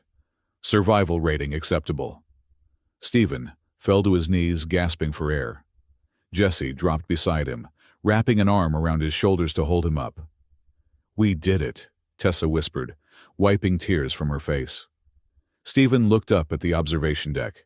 He locked eyes with Malric. Malric nodded once slowly, and then turned to walk away. He is not mad, Jesse whispered, following Stephen's gaze. A chill went down her spine. Stephen looked at the data readout on the wall. Stephen looked. The energy graph of the core. During the fight, when Stephen had started his counter-rhythm, the core hadn't shut down. It had spiked. It had synchronized with him. He didn't want to kill me, Stephen realized, his voice trembling with horror. He wanted to see if I could conduct the choir. You are not a saboteur to him, Jessie said, her grip on him tightening. You are a battery, a compatible interface. Stephen looked at his hands. He had used the rhythm to save his friends, but in doing so he had given Malric exactly what he wanted: proof that a human mind could merge with the core. He is going to use me, Stephen said. At the Grand Melee, the final exam. He is going to plug me into that thing and turn the whole academy into a weapon. Carax limped over, helping Juno up. The group stood together, battered, bruised, and, officially, the enemies of the state. Then we have to stop him, Carax rumbled. I do not like being a lab rat. Stephen stood up. He wiped the blood from his lip. The fear was gone. The hesitation was gone. No more hiding, Stephen said. No more hacking in the dark. The Grand Melee is a public broadcast. All the sponsors, all the parents, the entire sector will be watching. He looked at Jesse, then at the rest of the club and his mismatched squad. Malric wants a show, Stephen, set his eyes hard as diamonds. We will give him a finale he will never forget. Revenge, Jesse asked. No, Stephen said. Justice, and we are going to deliver it loud. The Grand Melee was not designed to be a graduation ceremony. It was designed to be a public execution of empathy. The stadium seating of the Erebos Arena was packed to capacity. 3,000 spectators, representatives from the trade guilds, military recruiters from the core systems, and the wealthy elite who viewed war as a spectator sport, sat behind reinforced energy shields. They held drinks that cost more than Stephen's entire lifetime of tuition. Stephen stood in the center of the arena floor, surrounded by the remnants of Squad Epsilon. The lights were blinding a harsh, interrogative white that washed out all shadows. "Welcome," Rector Malric's voice boomed from every speaker, drowning out the murmur of the crowd. He stood on the highest podium, his figure projected onto massive, holographic screens that floated above the dome. "Today, we do not test your aim. We do not test your reflexes. We test your resolve." The floor beneath Stephen's boots began to vibrate. It was starting. The lullaby. But this time, it wasn't a hidden whisper in the maintenance shafts. It was amplified, broadcasted, weaving through the cheers of the crowd like a poisonous thread. "The universe is a cruel equation," Malric continued, his voice smooth and cold. "It balances resources against survival. To solve the equation, you must subtract the variables that do not matter. Sentiment, loyalty, love. These are errors." The arena shifted. The ground groaned as massive hydraulic pistons reshaped the terrain. Walls of obsidian rose up, separating the squads. The safe zones shrank. "The rules are simple," Malric announced. "The oxygen scrubbers in this arena have been deactivated. The containment field is sealed. There is enough air for 20% of you to survive until the doors open. The rest will be subtracted." A gasp rippled through the audience, but nobody moved to leave. They thought it was a show. They thought it was special effects. Stephen looked at his HUD heads-up display. The oxygen levels were dropping. It wasn't a simulation. The air was already tasting stale. "He is serious," Juno said, his voice unusually tight. "He is actually going to suffocate the student body on live television." "He wants panic," Stephen said, his eyes scanning the shifting walls. "He wants us to turn on each other to conserve air. If we fight, our heart rates go up. We consume oxygen faster. We die faster." Carax hefted his shield, his reptilian eyes darting around. "Then we do not fight. We hold." "No," Stephen said, listening to the rhythm of the floor. Thump-thump screech. The core was directly below them. Malric was channeling the panic of 300 students straight into the machine. "Holding is not enough. We have to break the game." The first shots rang out from Sector 2. Panic had set in. A squad of third years had opened fire on a group of first years to secure a ventilation pocket. "Jessie," Stephen turned to her. She looked pale. Her ears were pressed flat against her skull, and her tail was tucked. She was staring at the floor, listening to the song. "Jessie," Stephen grabbed her shoulder. She snapped her head up. "I am here." "I need you to lead the defense," Stephen said. "Keep the squad alive. Do not let them engage in the deathmatch. I am going to open the floor." "Open the floor," Tessa squeaked, checking her ammo counter. "With what we have, stun batons and training rifles." "With the one thing Malric cannot calculate," Stephen said. "Spite." He turned to the nearest camera drone hovering at eye level. He looked directly into the lens, addressing the millions watching across the sector. "You want a show," Stephen whispered. "Watch this." He dropped his weapon. "Form up," Stephen shouted, his voice amplified by his helmet comms to the entire arena frequency. "Do not fire link shields. Create a phalanx." "He is crazy," a voice from another squad crackled over the open channel. "Kill him and take his air." "If you shoot, you waste energy," Stephen yelled back. "If you run, you burn oxygen. Stand still. Lower your heart rates. We are not playing his game." Carax slammed his massive shield into the ground. "You heard the soft skin form up." It was a gamble. It relied on the one thing Malric claimed was a weakness: trust. Slowly, hesitatingly, other squads began to move toward them. A group of terrified freshmen, a wounded senior. They huddled behind Carax's shield wall. Malric, watching from the podium, frowned. This was not the chaotic slaughter he needed to fully awaken the core. He tapped a command on his console. "Introduce the variables," Malric ordered. The arena floor split open, but instead of obstacles, weaponized constructs rose up. They were twisted metal effigies glowing with the red energy of the core. They didn't have guns. They had blades, and they emitted a psychic scream that hit the cadets like a physical blow. The lullaby screamed. Cadets fell to their knees, clutching their heads. The constructs advanced, tearing through the holographic cover. "They are real," Juno yelled, firing a burst that sparked harmlessly off a construct's armor. "Those things are solid durasteel." "Stephen," Jessie screamed, parrying a blade strike with her stun baton. "Whatever you are going to do, do it now." Stephen closed his eyes. He wasn't looking at the monsters. He was feeling the vibration of their movement. They were puppets tethered to the core below. Tap, tap, slide. He started moving. He ran straight toward the largest construct. "Suicide," Malric sneered from above. Stephen didn't attack. He slid between the construct's legs, placing his hand on the floor plate beneath it. He wasn't hacking the robot. He was hacking the ground it stood on. He found the resonant frequency of the hydraulic lock. He applied a precise, rhythmic pressure. Click. The floor plate unlatched. The construct, unbalanced, fell into the maintenance shaft below with a screech of tearing metal. Stephen looked down into the hole. It was a straight drop to the core chamber. "Juno!" Stephen shouted. "Cable!" Juno unclipped the rescue winch from his belt and fired the magnetic grapple at the ceiling. He tossed the line to Stephen. "Going down?" Juno asked, managing a shaky grin. "If you die, can I have your dessert rations?" "If I die," Stephen said, wrapping the line around his arm. "You are going to be too busy suffocating to eat." He looked at Jessie. She was fighting like a demon, a blur of red hair, and violence protecting the freshman behind the shield wall. But her eyes were terrified. She looked at the hole, then at Stephen. "Go," she mouthed. Stephen jumped. The descent was a blur of darkness and noise. Stephen slid down the cable, the heat rising with every meter.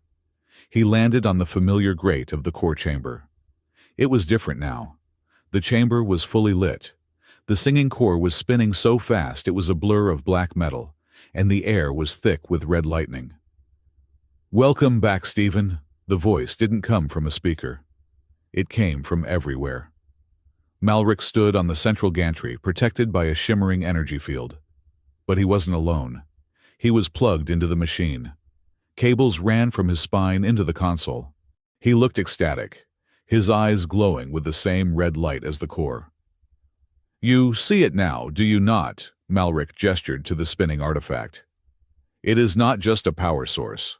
It is a filter. It takes the chaotic noise of human fear and refines it into pure order." "It is eating them," Stephen shouted, walking forward. The pressure in the room was immense, like walking underwater. "You are killing your own students to fuel a battery." "I am forging a future," Malric roared. "Look at the galaxy Stephen wore. Chaos, inefficiency. Because humans are weak. We hesitate, we feel. This core removes the hesitation. It creates the perfect command structure." He pointed a finger at Stephen. "And you are the final piece. The conductor."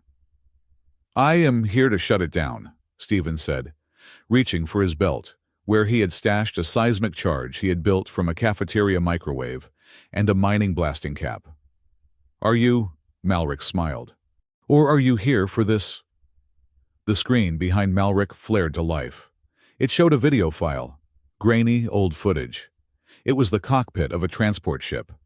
A man and a woman, Stephen's parents, were screaming. The alarms were blaring. And in the corner of the frame, a small boy was huddled in a maintenance pod, pressing his hands over his ears. "They did not die instantly," Malric narrated softly. "The reactor leak cooked them for 12 minutes. Do you know who ordered that transport to be sabotaged? Do you know who sent the signal that overloaded their engine?" Stephen stopped. His hand hovered over the charge. The rage was rising again, hot and blinding. "It was the Trade Federation," Malric lied, or told the truth, it didn't matter. "The very sponsors sitting in the stands right now. They wanted to test the prototype of this core. Your parents were just a field test for the people drinking champagne above us. Malric stepped closer to the edge of the barrier. You want to save the students while they mocked you. They spat on you. They are the children of the people who murdered your family. Join me, Stephen. Plug in. Use the core. You can vent the atmosphere in the VIP box. You can kill them all with a single thought. It is not murder. It is justice. Stephen stood trembling. The logic was seductive. It was perfect. The people above were monsters. They were watching children die for entertainment. Why shouldn't they burn? He looked at the console. The interface was open. He could feel the core reaching out to him, offering him the power to scream back at the universe. He took a step toward the console. Stephen. The shout came from above. Jessie dropped from the maintenance shaft, landing in a crouch. Her armor was scorched, her face bleeding from a cut on her forehead. She scrambled to her feet and ran to him, grabbing his arm. "Do not listen to him!" Jessie screamed. "He is right, Jessie," Stephen said, his voice sounding distant, strange even to his own ears. "They deserve it. All of them." "And what about Juno?" Jessie demanded, shaking him. "What about Carax? What about me? Do we deserve to burn too? Because if you blow this place, we go with it." "He can save you," Malric interjected smoothly. "The core can shield the worthy. Join us, Miss Vane. Take your place beside him. You were always meant to be his keeper." Jessie froze. The color drained from her face. "What did you say?" Stephen asked, turning to look at Malric. "Keeper," Malric laughed. It was a dry, rattling sound. "Oh, she did not tell you the twist in the tale." Malric typed a command. A new file opened on the screen. It was a personnel file. Subject Stephen. Designation Living Key. Handler Jessie Vane, Fox Girl Club. "You think it is a coincidence that the most popular girl in the academy took an interest in the invisible nerd?" Malric sneered. "You think she fell for your charm?" Stephen looked at the screen, then at Jessie. "Stephen is not just a survivor," Malric explained, savoring the moment. "His brain was imprinted with the encryption data of the original incident. He is the activation code for the core. But a human mind breaks under that data. So we assigned an anchor." He pointed at Jessie. "The Fox Girl Club, an elite unit of wardens trained to monitor high-value targets. Her mission was to get close to you, to stabilize your emotional state so you wouldn't snap before the harvest. She was not your girlfriend, Stephen. She was your sedative." Stephen stared at Jessie. The silence stretched heavier than the gravity of a black hole. "Is it true?" Stephen whispered. Jessie was crying. Tears cut tracks through the soot on her face. She didn't look away. She didn't deny it. "Yes," she choked out. "The mission, the assignment, it was to watch you. To keep you stable." Stephen felt something inside him shatter. The one thing that felt real, the one connection that made him feel human, was a lie. He was just a project, a locked safe, and she was the dial. "But," Jessie grabbed his hand, squeezing it so hard her nails dug into his skin. "That was the start. Only the start. Stephen, listen to me. I was forced to watch you, but nobody forced me to fall in love with you." "Love is a chemical defect," Malric shouted.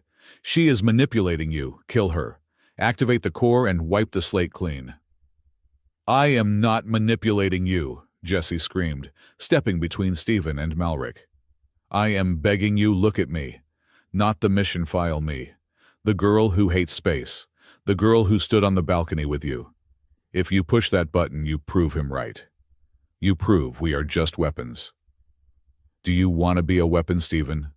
Or do you want to be the human who defied the math?" Stephen looked at her. He saw the terror in her eyes. Not terror for herself, but for him. She wasn't afraid of dying. She was afraid of him losing his soul. He looked at Malric. He looked at the spinning core. He closed his eyes. He listened. Thumb, thumb, screech. The lullaby was waiting for a command. It was waiting for hate. It was waiting for the code that was etched into his trauma. "You are right, Malric," Stephen said softly. He opened his eyes. They weren't glowing red. They were clear, dark, and utterly calm. "I am the key." "Then turn the lock," Malric commanded. "I will," Stephen said. "But I am changing the door." Stephen didn't strike Malric. He didn't blow up the machine. He reached out and grabbed the raw data cables of the core with his bare hands. Pain exploded up his arms. It felt like sticking his fingers into a fusion drive. His skin smoked. "Stephen," Jesse screamed, trying to pull him back. "Let go, Jesse." Stephen gritted his teeth. His voice strained with agony. "I have to rewrite the song." He didn't use hate. He didn't access the memory of his parents dying. He accessed the memory of the balcony, the smell of citrus, the taste of the terrible cafeteria food, Juno's bad jokes, Carax's grudging respect, the feeling of Jesse's hand in his. He poured the illogical, messy, inefficient data of humanity into the core's perfect algorithm. Error. Error. Logic loop detected. The core started to wobble. The smooth, rhythmic screech turned into a chaotic cacophony of jazz laughter and static. "What are you doing?" Malric shrieked, clawing at his console. "You are corrupting the database. Compassion is not a valid variable." "It is, if you make it the only variable," Stephen roared. He pushed harder. He visualized the encryption key, the trauma inside his own head, and he didn't unlock it. He deleted it. He burned his own memories of the pain to fuel the override. "No," Malric screamed as the feedback loop hit him. The red energy turned white. The cables connected to his spine sparked. "Stop, it cannot process mercy. It will overload." "That," Stephen gasped, blood running from his nose, "is the point." Crack. The containment field shattered. A shockwave of pure white light blasted outward. It didn't burn. It passed through the walls, through the rock, up through the shaft and into the arena. In the arena above, the constructs froze. Their red eyes flickered and turned blue. Then they simply sat down. The weapons powered off. The oxygen scrubbers kicked back on with a hum that sounded like a sigh of relief. In the core chamber, Malric was thrown backward, disconnected violently from his machine. He slumped against the wall, his uniform smoking, muttering gibberish about variables and wrong math. Stephen let go of the cables. He fell backward. Jesse caught him before he hit the grate. "Stephen!" She cradled his head. His hands were burned. He was barely breathing. "Stephen, say something stupid. Please." Stephen opened his eyes. They were unfocused, but he smiled. "I think I deleted my math homework." Jessie let out a sob that was half laugh. She buried her face in his neck. "You idiot! You magnificent idiot!" The aftermath was not quiet. It was a media firestorm. The broadcast had not cut. The entire sector had watched Rector Malric confess to mass murder. They had watched him try to turn a student into a weapon. And they had watched that student break the ultimate weapon with nothing but stubbornness. The trade guild sponsors fled before the authorities arrived. Malric was taken into custody, still babbling about equations. Dr. Saren, who had accidentally left the maintenance channels open for the broadcast, took temporary command of the academy. His first act was to abolish the ranking system. 3 days later, inside the medical bay, Stephen sat on the edge of the bed. His hands were wrapped in biogel bandages. He looked out the viewport at the stars. They didn't look like cold equations anymore. They just looked like lights. The door opened. Jessie walked in. She wasn't wearing her uniform. She was wearing civilian clothes, a jacket and trousers that looked suspiciously like they came from a thrift store. She carried 2 bags. "You are leaving," Stephen stated. "We are leaving," Jessie corrected. She tossed 1 bag to him. "I resigned from the club. Tessa is taking over. She says she is going to turn it into a legitimate student union. Rena thinks that is boring, but she will stay." "And your father?" Stephen asked. "He called," Jessie shrugged. "He threatened to disown me for ruining the family reputation. I told him he could keep the reputation, I would keep my soul. It was a short conversation. She walked over to him. She looked nervous. The confident predator was gone, replaced by a girl who wasn't sure where she stood. "Stephen," she said softly. "About what Malric said. The file. The mission." "I know," Stephen said. "I need you to know," she insisted. "I approached you because of the order. But on the balcony and in the arena, that wasn't the mission. I was supposed to be your anchor to hold you down. But I don't want to hold you down. I want to go with you." Stephen looked at her. He thought about the empty space in his head where the trauma used to be. It was gone, but the feeling of her hand in his remained. That was the data he had chosen to save. "I have no money," Stephen said. "I have no degree. And I have hands that will need months of therapy to hold a fork properly." "I have a stolen shuttle," Jessie grinned, the fox-like mischief returning to her eyes. "And I have excellent aim. We can find work. There is a whole galaxy out there full of bad math that needs fixing." Stephen laughed. It was a genuine sound, light and free. He stood up, wincing slightly, and picked up his bag. "A stolen shuttle. Borrowed," Jessie corrected. "With indefinite return policy." Instructor Saren left the keys on his desk with a note that said, "Get lost." Stephen walked to the door. He paused and looked back at the medical monitor. His heart rate was steady. Normal. Human. "Ready to go?" Jessie asked, holding out her hand. Stephen looked at her hand. He remembered the first time she had looked at him as a curiosity, then as a tool, and now as an equal. He took her hand. "Lead the way, Fox," he said. They walked out of the medical bay, down the corridor, and toward the docking bay. They didn't look back at the academy. Erebos was behind them, a dark memory fading in the rearview mirror. Ahead of them, the stars were waiting. And for the first time in his life, Stephen didn't hear a lullaby or a scream or a countdown. He just heard the silence. And it was the most beautiful song he had ever heard. The end.